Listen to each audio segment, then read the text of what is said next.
눌러.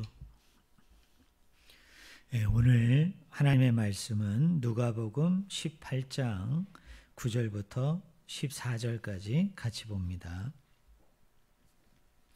신약성경 125쪽입니다. 누가복음 18장 9절부터 14절까지 제가 읽어드립니다.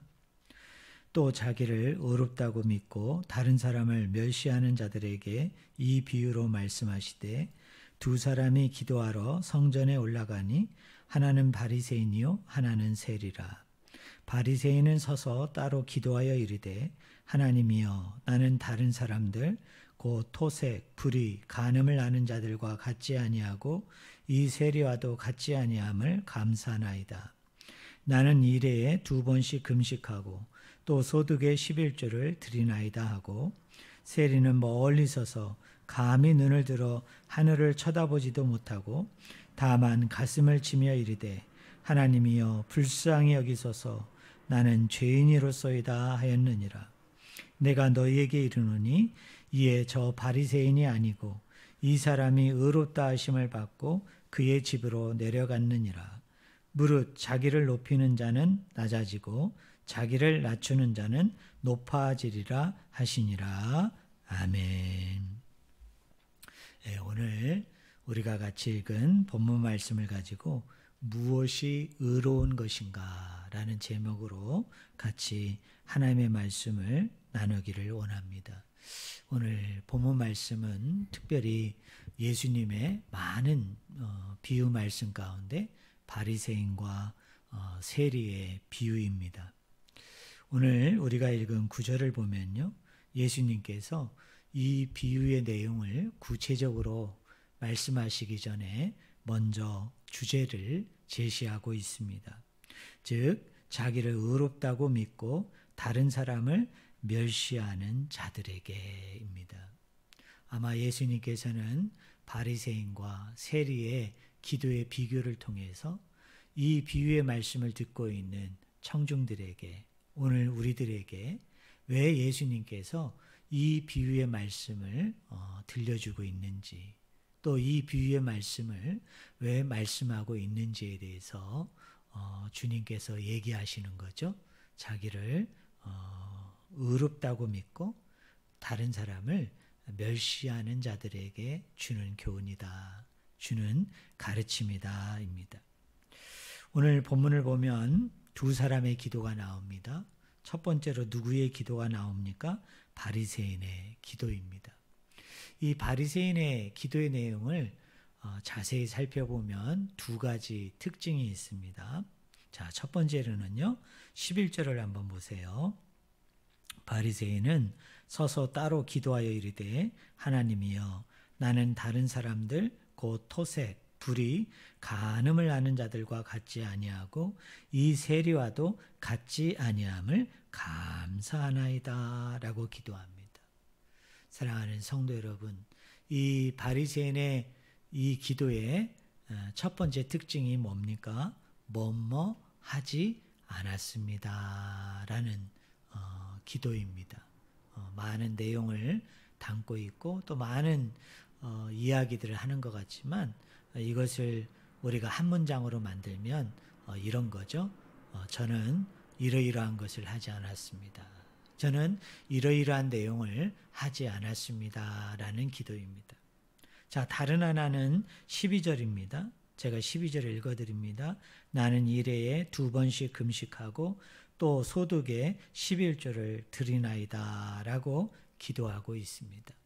이 바리새인의 이 기도를 또 한 문장으로 우리가 나타내면 여러분 뭐라고 나타낼 수 있습니까? 나는 이것까지 했습니다 라는 기도입니다. 사랑하는 성도 여러분, 어떻습니까? 이 바리새인의 기도와 오늘 저와 여러분의 기도를 비교해 보았을 때 너무나도 놀랍고도 충격적인 것은 그렇게 크게 다르지 않다는 거죠. 우리도 종종 하나님 앞에 기도할 때 어떤 기도를 합니까? 하나님, 이러이러한 일을 하지 않았습니다. 이러한 일을 행하지 않았습니다. 또 어떤 기도를 합니까? 하나님, 이것을 했습니다. 이 정도를 했습니다. 이것까지도 했습니다. 라는 기도를 우리가 하게 되는 거죠. 근데 예수님께서는 이런 바리새인의 두 가지 특징의 기도를 염두에 두고 예수님께서 우리에게 들려주는 게 뭐예요? 이런 기도는 자기의 의로움을 드러내는 기도이다. 또 입으로는 고백하고 입으로는 말하지 않았지만은 은근하게 전제하고 있는 게 뭡니까? 또 기본적으로 깔고 있는 게 뭡니까? 다른 사람과 비교하면서 다른 사람을 멸시하는 기도죠. 여러분, 다른 사람을 업신여기는 기도를 우리가 할 때가 있습니다. 제가 고등학교 다닐 때 제가 섬기던 교회 목사님이 40일간 금식 기도를 하셨어요.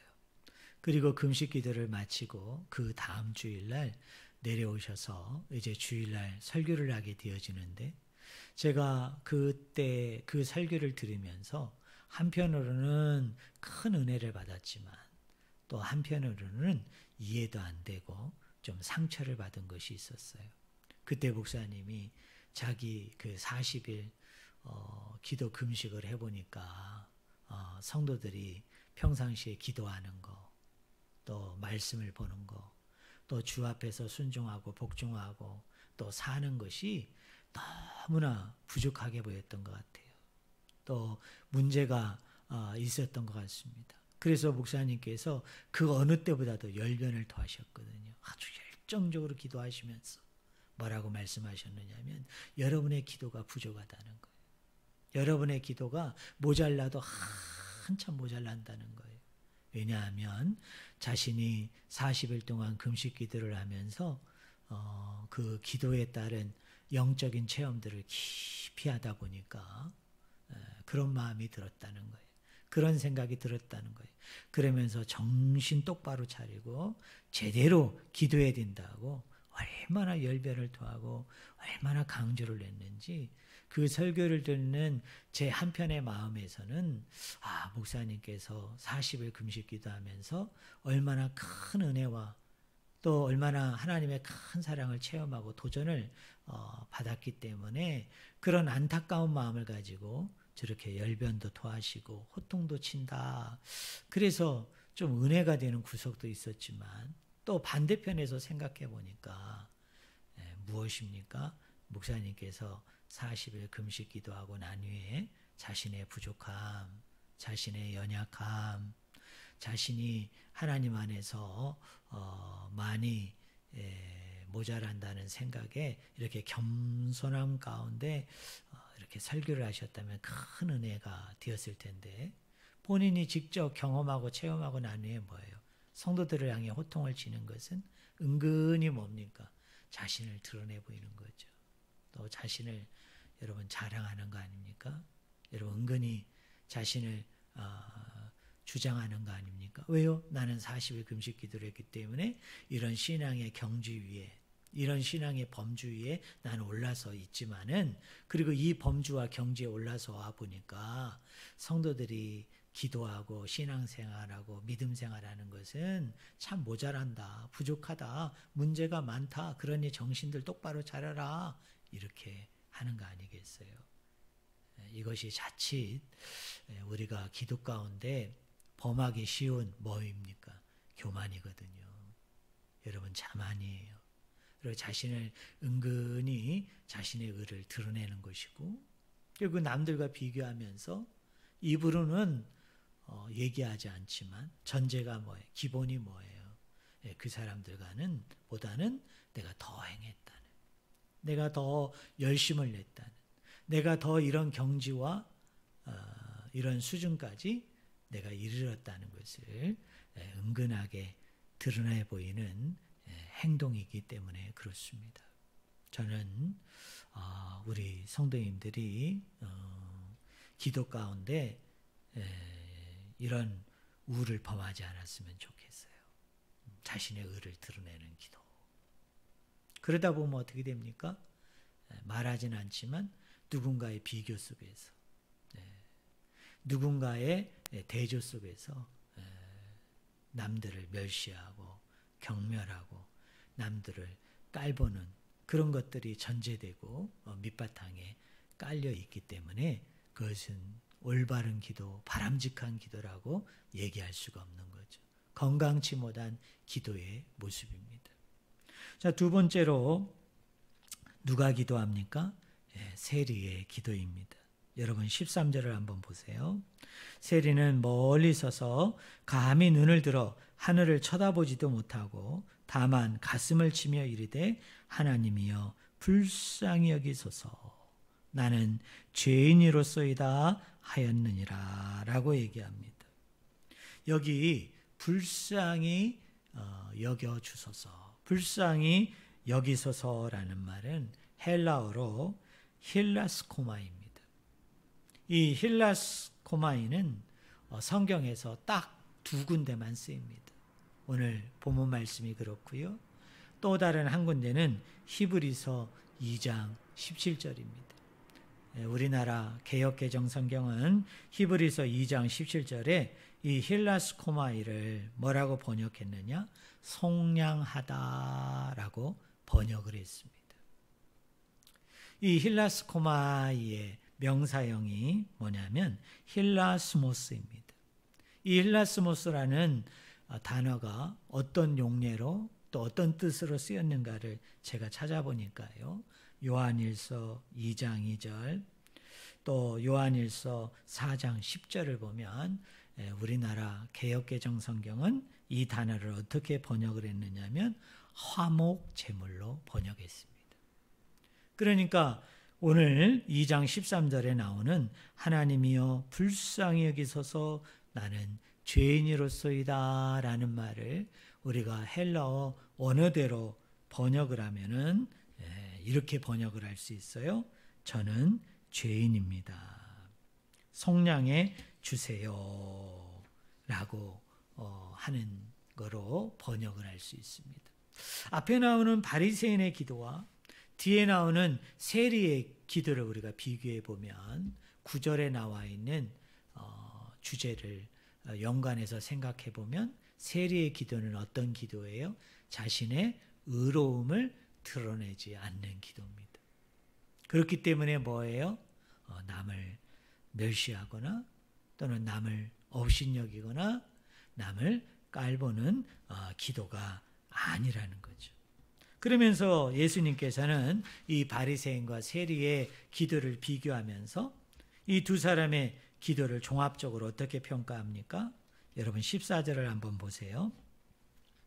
내가 너희에게 이르노니 이에 저 바리새인이 아니고 이 사람이 의롭다 하심을 받고 그의 집으로 내려갔느니라 라고 얘기합니다. 우리 예수님의 평가를 한마디로 얘기하면 뭡니까? 이 사람이 의롭다 하심을 받았다. 여러분 이 사람은 누구를 가리킵니까? 바리새인이 아니고 바로 세리를 말하고 있죠. 세리가 뭘 받았어요? 의롭다 하심을 받았어요. 그러면 우리는 여기서 한 가지 질문을 던질 수 있습니다. 과연 의로운 것이 무엇인가? 또 의롭다고 얘기할 때 그 의롭다는 것이 과연 무엇을 의미하는 것인가입니다. 본문은 바리새인과 세리의 기도의 비교를 통해서 이 의라는 것이 무엇인가를 구체적으로 우리에게 들려주고 있습니다. 여러분 먼저 바리새인의 기도의 모습을 통해서 의라는 것이 무엇입니까? 자신을 드러내지 않고 자신의 의를 나타내지 않고 또 뭐예요? 남들과의 비교 속에서 남을 경멸하거나 또는 남을 업신여기거나 남을 깔보지 않는 기도. 그게 뭐예요? 하나님께서 우리에게 보시고자 하는 의라는 것을 알 수 있죠. 의롭다고 얘기할 때 그 의가 무엇인가를 보여주는 거죠. 또 하나 세리의 기도를 통해서 의롭다는 것이 무엇입니까? 자신이 죄인임을 깨닫고 하나님 앞에 나와서 속량해 주기를 그 죄를 씻을 뿐만 아니라 그 죄 가운데 나음과 회복 가운데 나아가기를 기도하는 그 내용, 그 모습 자체가 뭐예요? 바로 의가 되는 것을 성경은 우리에게 말씀해 주고 있어요. 사랑하는 성도 여러분, 우리가 기도 생활하면서 쉽게 빠지는 함정이 뭐냐면 바로 바리새인적인 모습이에요. 하나님 앞에 우리가 복을 받고 은혜를 받고 풍성한 사랑을 누리려고 하다 보면 우리 편에서 뭔가를 해야 된다고 생각을 하죠. 자, 뭘 해야 돼요? 이러이러한 것을 하지 말아야 되고 이러이러한 것을 해야만이 우리가 하나님의 은혜를 받을 수 있다. 하나님의 큰 사랑과 하나님의 그 깊은 사랑을 우리가 체험하고 경험할 수 있다. 그런 우위에 우리가 쉽게 빠질 수 있어요. 그런 함정에 우리가 쉽게 빠질 수 있습니다. 그러나 세리의 기도의 모습을 통해서 우리가 발견할 수 있는 것은 뭐예요? 우리가 은혜를 받으면 받을수록 하나님의 사랑을 깊이 체험하면 체험할수록 또 하나님과 우리가 올바른 관계, 그 신실한 관계, 그 깊은 영적인 관계를 가지면 가질수록 우리 안에서 터져나오는 고백은 뭡니까? 하나님, 바로 제가 죄인입니다. 하나님, 우리가 죄인입니다. 하나님, 저희들을 씻겨주세요.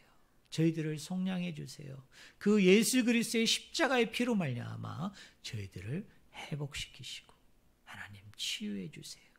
사실 우리 입장에서는 우리의 상황에서는 그 고백을 할 수밖에 없다는 거죠.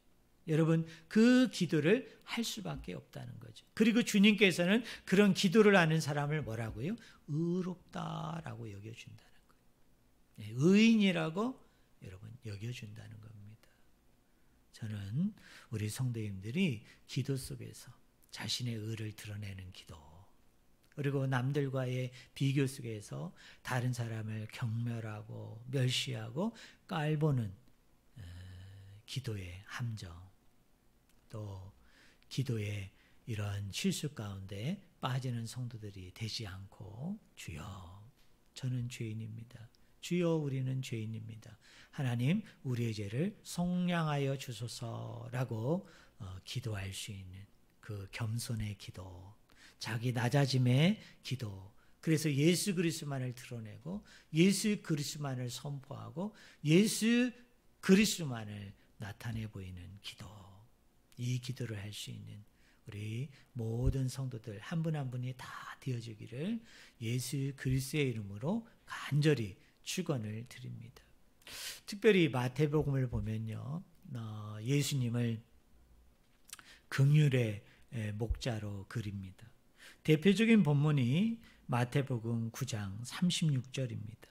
거기 말씀을 보면 이렇게 이야기합니다. 무리를 보시고 불쌍히 여기시니 이는 그들이 목자 없는 양과 같이 고생하며 기진함이라 라고 말합니다. 여기 불쌍히 여기다라는 말이 헬라어 언어로 뭐냐면 스플랑크니 조마입니다. 스플랑크니 조마이. 이것은 명사 스플랑크논에서 나왔어요.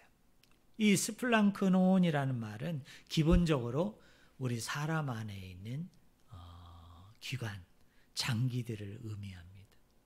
그래서 이 단어를 직역하면 이런 뜻입니다. 애가 타는 아픔, 애가 끊어지는 아픔, 마치 내 창자가 끊어지듯이 내 창자가 파열이 되어짐을 통해서 그 아픔이 극심한데 그 마음을 가지고 그 심정을 가지고 그 애끓는 마음, 애타는 마음을 가지고 연민의 감정으로 우리를 눈여겨보시고 지켜보시는 분이 누구예요? 그게 하나님 아버지이세요. 그게 예수님의 마음입니다. 그게 하나님의 마음이에요. 이 스플랑크니 조마이라는 말이 구약 성경에서는 히브리어로 어떤 단어와 연결이 되느냐면 라하밈입니다. 라하밈. 이 라하밈이라는 이 동사도 레헴이라는 명사에서 나온 것인데요. 이 레헴이라는 단어의 뜻이 뭐냐면 자궁입니다. 그러니까 하나님의 뭐예요? 모성애적인 사랑을 가리키는 거예요. 그래서 제가 이 라임임이라는 단어가 우리나라 개역개정 성경에서 어떻게 번역이 됐는가를 제가 그 용례들을 쭉 찾아봤습니다. 대표적인 것이 창세기 43장 30절을 보니까 마음이 타는 듯함으로 이렇게 번역했어요. 또 열왕기상 3장 26절에서는 마음이 불붙는 것 같아서라고 번역했습니다. 사랑하는 성도 여러분, 우리 하나님께서는 우리 성도인들 한 사람 한 사람을 보실 때 어떤 마음으로 보세요? 애끓는 마음으로, 애타는 심정으로 저희들을 보십니다. 그리고 마치 어미가 자식을 향해서 연민의 사랑의 감정을 가지듯이 그 마음이 들끓는 마음으로, 그 마음이 불붙는 것과 같이 저와 여러분들을 지켜보시고 함께 하시고 부성애적인 사랑으로 모성애적인 사랑으로 우리를 부둥켜 안고 함께 하시는 분이 누구냐? 그분이 바로 하나님 아버지이십니다. 성경을 보면요, 이런 긍휼은 하나님의 성품으로 소개됩니다. 출애굽기 34장 6절을 보니까 하나님의 성품에 대해서 이렇게 얘기합니다. 여호와께서 그의 앞으로 지나시며 선포하시되 여호와라 여호와라, 자비롭고 은혜롭고 노하기를 더디하고 인자와 진실이 많은 하나님이라 라고 말합니다. 사랑하는 성도 여러분, 우리의 간구, 우리의 기도는 우리의 의에 기반하지 않아요. 우리의 수고에 있지 않습니다. 우리의 노력에 있지 않아요. 여러분, 세상 종교는 자기가 믿고 있는 신에게 은총을 입으려면 어떻게 해야 됩니까? 그 신을 감동시켜야 돼요. 그 신을 감동시키려면 어떻게 해야 됩니까? 정성이 있어야 돼요. 수고가 있어야 돼요. 헌신과 희생이 있어야 돼요. 그래서 그 수고와 정성과 헌신을 통해서 그 신의 마음을 만져야 돼요. 그 신의 마음으로 움직여야 돼요. 그럴 때 신이 비로소 그것을 받아서 움직여서 우리에게 뭘 준다고 얘기합니까? 복을 줘요. 영생을 줘요. 또 우리에게 풍성함과 넉넉함으로 채우죠. 그러나 사랑하는 성도 여러분, 우리 기독교에서 이야기하는 하나님은 어떤 하나님이에요? 긍휼의 하나님이에요. 사랑의 하나님이에요. 자비의 하나님이에요. 이것이 무엇을 이야기합니까? 우리의 기도에 또 우리의 간구에 뭐예요? 그 기초가 어디에 있다? 하나님의 긍휼에 있어요. 하나님의 사랑에 있어요. 하나님의 은총에 있는 거예요. 바로 우리는 그 긍휼을 향해 간구하는 겁니다. 그 긍휼에 기도하는 겁니다. 그 긍휼에 호소하는 겁니다. 그러면 부성애적인 사랑을 가진 하나님께서, 모성애적인 사랑을 가진 하나님께서 애끓고 애타는 마음을 가지고 또 마음에 불붙는 그 사랑과 마음을 가지고 우리를 눈여겨보시고 지켜보시고 함께 하신 하나님이기 때문에 그 사랑이 원인이 돼서, 그 사랑이 동기가 되어져서 우리의 기도를 들으시고, 또 우리가 하나님 앞에 주여 저는 죄인이로소이다, 우리를 속량해 달라고 기도할 때 하나님의 그 마음에 합하는 기도가 되어져서 하나님의 마음이 움직임을 통해 기도 응답 가운데 또 많은 풍성한 결실과 열매 가운데 함께 해주시는 분이 누굽니까? 그분이 바로 우리 하나님 아버지이세요. 사랑하는 성도 여러분, 이런 하나님의 긍휼과 사랑을 힘입은 우리는 타인과의 관계 속에서도 이런 긍휼과 사랑의 마음을 가지고 그들을 대하고 여러분 그들과 관계해야 됩니다. 때로는 나의 편이 아니더라도, 때로는 진영의 논리로 얘기한다면 내 진영이 아니라 할지라도, 또 내 편이 아닌 반대자의 입장에 있다 할지라도 우리는 늘 긍휼의 마음과 늘 이 인자의 마음을 가지고 우리가 하나님께서 마치 나를 그렇게 대하고 품었던 것처럼 우리도 다른 사람들에 대해서 늘 그런 마음과 생각을 가지고 우리가 품어야 돼요. 아까 우리가 바리새인의 기도를 살펴보았잖아요. 오늘 우리 기독교 안에서도 또 오늘 우리 믿는 사람들 가운데 속에서도 세상을 향해서 다른 진영의 사람을 향해서 다른 편에 서 있는 사람을 향해서 우리가 함부로 폄하하고 폄훼하고 공격적인 말을 하고 또 상처 주는 말을 하고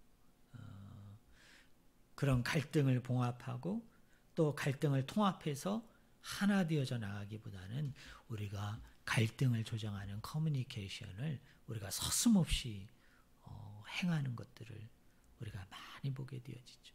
사랑하는 성도 여러분, 하나님께서 애끓고 애타는 마음으로 마음이 불붙는 그 마음과 심정을 가지고 우리를 대하는 것이 무슨 우리가 의인이고 또 우리가 남들과 비교해서 뭔가 우월하고 뛰어나고 뭔가 하나님의 마음에 더 흡족한 부분들이 있어서가 아닙니다. 세리의 기도처럼 우리는 죄인이거든요. 우리는 속량받을 수밖에 없는 그런 나약하고 무기력하고 연약한 존재이거든요. 그런 존재임에도 불구하고 뭡니까? 하나님의 성품이 긍휼에 있고 자비에 있어요. 그래서 그 긍휼과 자비의 하나님께서 마치 아버지가 어머니가 자식을 향해서 품는 그 심정과 마음을 가지고 우리를 대해주기 때문에 기도의 응답이 있는 것이고요. 하나님의 은총과 선물과 능력이 우리에게 임하는 것이. 그 모든 것이 나에게 있지 않냐고 누구에게 있어요? 하나님에게 있는 거예요. 그래서 이런 하나님의 긍휼과 사랑을 힘입은 성도는 당연히 타인을 향해서도 당연히 세상을 향해서도 그 긍휼과 사랑을 흘려보내야 되는데 그 긍휼과 사랑을 흘려보내는 대상이 때로는 어떻습니까? 나하고 이념이 달라도 또 진영의 논리로 얘기한다면 나하고 진영이 달라도 내 편이 아닌 남의 편이요 내 편이 아닌 반대편이요 때로는 원수라 할지라도 어때요? 그런 하나님의 마음을 가지고 하나님의 심장을 가지고 불붙는 마음을 가지고 애끓고 애타는 마음을 가지고 그 사랑과 그 긍휼을 흘려보내는 그래서 그들을 불쌍히 여기고 측은히 여기는 그런 사랑을 몸소 실천하는 것이 그것이 그리스도인의 건강한 삶이요 바로 그것이 그리스도인이 하나님께서 원하시는 바람직하고 올바른 삶이라는 것을 깨닫고 긍휼의 목자가 되신 예수 그리스도의 본을 받아서 우리도 긍휼의 목자가 되어서 세상에 어떤 사람이라도 품을 수 있는 그들에게 그 사랑과 긍휼을 그대로 흘려보낼 수 있는 그런 놀라운 크리스천들이 바로 우리 성도님들이 되기를 주의 이름으로 간절히 축원을 드립니다. 제가 읽은 많은 책들 중에서 제가 여러분들에게 추천하고 싶은 책이 하나 있어요. 그것은 바로 일본의 소설가입니다. 엔도 슈사코라는 사람이 지은 침묵이라는 소설이 있습니다. 이 엔도 슈사코는 일본에서 몇 안 되는 천주교 신자 중에 한 사람입니다. 바오르라는 세례명을 가진 그리스도 신자인데요. 이분이 그리스도의 시각을 가지고 그리스도의 마음을 가지고 여러 가지 소설을 썼습니다. 이 침묵이라는 소설의 내용을 보면 신학적 재능이 뛰어나고 또 많은 사람들에게 존경과 사랑을 한 몸에 받았던 그래서 인자한 성품으로 많은 사람들에게 사랑을 받았던 페레이라라는 신부가 있었습니다. 이 신부님이 일본에 선교사로 건너가게 됩니다. 그리고 그곳에서 막부로 인해서 많은 고문을 당해요. 그 고문을 당하다가 결국 이기지 못해서 배교를 하게 되어지고요.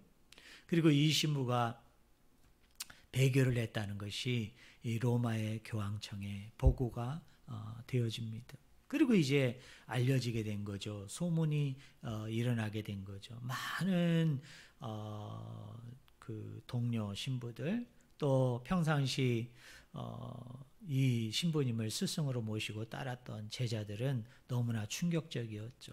그래서 많은 사람들이 이거에 대해서 믿어지지 않았던 거예요. 의아하고 뭔가 조작이 있는 게 아닌가, 뭔가 이것이 잘못된 소문은 아닌가, 그렇게 흉흉했던 겁니다. 이 페레이라 신부를 평상시에 존경했던 두 명의 신부가 있었어요. 가르페 신부와 로드리고라는 신부였습니다. 이 두 신부는 자기 눈으로 직접 확인하지 않고서는 이걸 믿을 수 없다. 그래서 일본 선교에 지원을 하게 되어지고 마침내 이 두 명의 제자 신부가 일본으로 잔입을 하게 되어집니다. 그래 처음에 이제 간 지역을 가게 되어졌는데 그곳에서 많은 그리스인들을 통해서 환영을 받게 되어져요. 그 환영을 받는 와중에 이렇게 많은 그리스인들이 자기를 환영하고 또 따뜻하게 환대해 주는 것을 보니까 이런 상황에서 페레이라 신부가 왜 변절을 했을까? 도무지 이해가 안 되는 거예요. 믿어지지 않는 거예요. 그리고 아마 잘못된 것이다 라고 여겨졌어요. 그리고 며칠이 지나고 난 이후에 무지막지한 막부들에 의해서 이 사람들이 이제 쫓김을 당하게 되어집니다. 그리고 나서 그 와중에 막부에 의해서 그 일본 그 천주교 신자들이 무참하게 처형당하고 순교하게 되어지는 그 장면을 발견하게 되어집니다.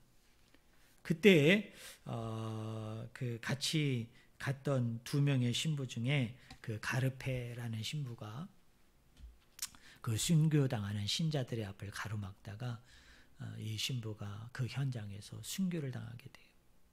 그리고 로드리고 신부는 이제 숨어서 하나님 앞에 막 울부짖어 기도합니다. 하나님 아버지, 이렇게 많은 사람들이 순교를 당하고 죽어나가고 있는데 하나님 힘을 주세요. 용기를 주세요. 그리고 이 모든 사람들을 하나님 구원해 주세요. 라고 기도했지만 하나님은 어떻습니까? 침묵으로 일관합니다. 그리고 마침내 이 로드리고 신부도 그 현지 일본인 안내자 키치지로의 밀고를 통해 가지고 결국 그도 감옥에 갇히게 돼요. 그가 감옥에 갇혀 있을 때 그곳에서 자기가 그토록 존경하고 사랑했던 페레이라 신부를 만나게 됩니다. 근데 너무나 충격적이고 너무나 황당한 것은 이 페레이라 신부가 이 로드리고 신부에게 배교할 것을 요청하게 돼요. 그러니까 이 로드리고 신부가 큰 충격에 휩싸이게 되어지죠. 그러면서 막 울부짖습니다.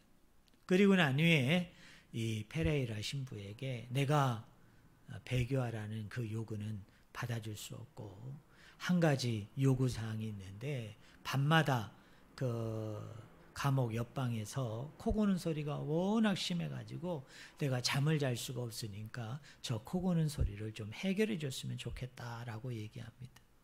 그때 페레이라 신부가 이 로드리고 신부에게 이야기해요. 그것은 사람들이 코 고는 소리가 아니라 바로 당신 때문에 일본인 신자들이 저 바닷가에 있는 십자가에 이 사람들이 다 매달려 있는데 이제 물이 두르게 되어지면서 발끝부터 이제 물이 차오를 거 아니에요. 그래서 이제 여기 거의 입과 코에 오게 되어지면 어떻게 됩니까? 그 물 때문에 골골골골골골골 거리는 소리가 나게 되는 거예요. 바로 그 사람들이 신음당하는 죽어가는 소리라고 얘기하면서 뭐라고 얘기합니까? 이 사람들은 이미 배교한 사람들인데 그럼 배교를 했으면 살아야 되는데 왜 이 사람들이 배교했음에도 불구하고 십자가에 매달려 죽고 있는지도 아느냐. 그 이유는 바로 당신 때문이라고. 당신이 배교하지 않아서 이 사람들이 무고하게 이렇게 십자가에 매달려 죽는 것이라고. 당신이 배교를 하게 되어지면 이 사람들은 이 십자가에서 다 살 수 있다라고 얘기합니다. 페레이라 신부를 돌려보내고 나서 이 로드리고 신부는 맹붕에 빠지게 되어지죠. 그러면서 큰 갈등이 일어납니다. 배교하자니 신앙적인 양심에 맞지를 않고 또 배교를 안 하자니 자기 때문에 막부에 의해서 많은 신자들이 계속 죽어나가고 있으니까 그 가운데서 막 갈등을 합니다. 오열을 합니다. 그리고 이 소설의 마지막 부분에 가게 되어지면 결국 로드리고 신부도 배교를 하게 되어지죠. 왜 그러냐면 페라이라 이 신부도 똑같은 상황에서 자기 때문에 일본 신자들이 죽어 나가는 것을 보게 되어지고 그리고 자기가 배교를 해야만이 그들을 살릴 수 있다라는 그 사실 앞에서 몸부림치다가 결국 배교를 선택하게 된 거예요. 결국 로드리고 신부도 배교를 선택하게 됩니다.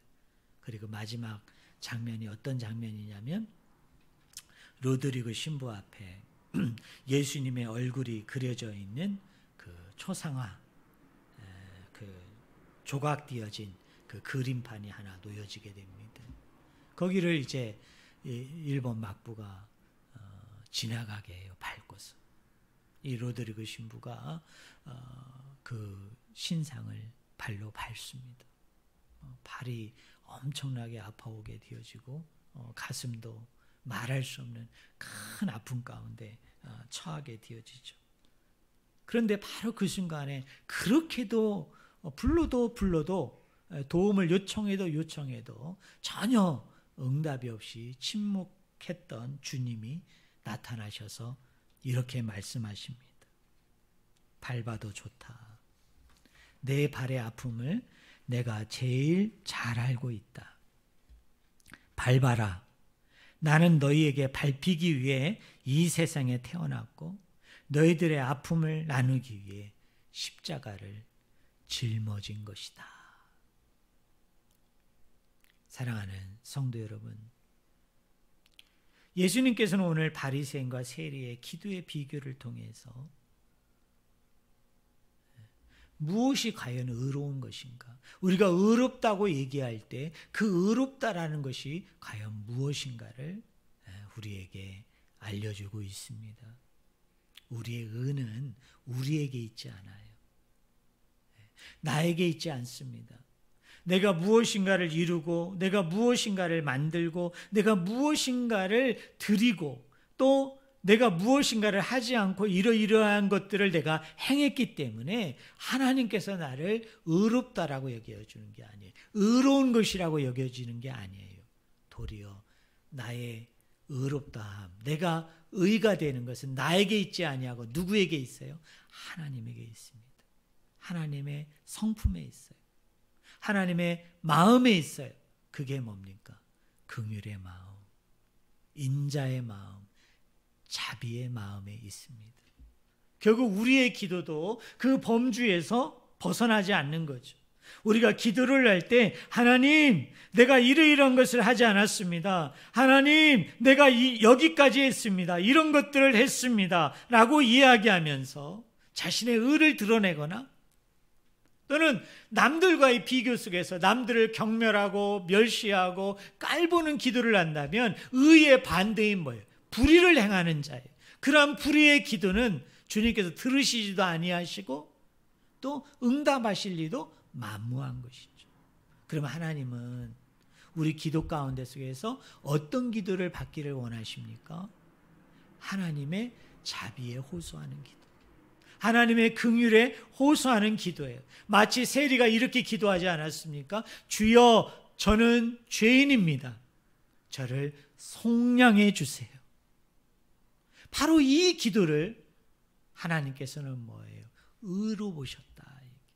그것을 의롭다 여겨주셨다라고 성경은 우리에게 말씀하고 있습니다.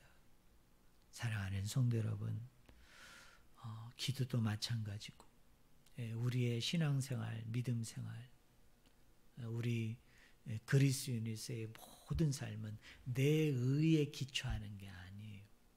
어떤 나에게서 비롯되어지고 나로 말미암아 되어지는 것이 아닙니다.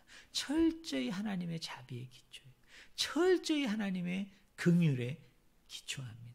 그렇기 때문에 하나님 앞에 나의 의를 드러낼 이유도 없고 또 남들과 비교 우위 가운데 속에서 남들을 멸시하고 경멸하고 또 남을 깔볼 수도 없는 것이죠. 또 뭡니까? 우리는 긍휼의 목자로 오신 예수 그리스도의 뒤를 따름을 통해서 때로는 우리의 원수랄지라도 때는 우리의 반대편에 있는 사람이랄지라도 진영의 논리로 얘기한다면 나와 다른 진영 가운데 있는 자라 할지라도 오늘날 이데올로기의 대립으로 얘기하면 좌파든 우파든 내가 우파로서 좌파를 받은 내가 좌파로서 우파를 보든 어떤 것이든 어떤 대상이고 어떤 사람이든 긍휼의 마음, 인자의 마음, 그것이 하나님의 마음이고 예수 그리스도의 마음이에요. 그 마음을 가지고 그 하나님의 사랑을, 하나님의 넘치는 은혜와 하나님의 넘치는 자비를 그대로 흘려보내는 그런 넉넉한 마음의 소유자가 되는 우리 모든 성도들 한 분 한 분이 다 되어지기를 예수 그리스도의 이름으로 간절히 축원을 드립니다.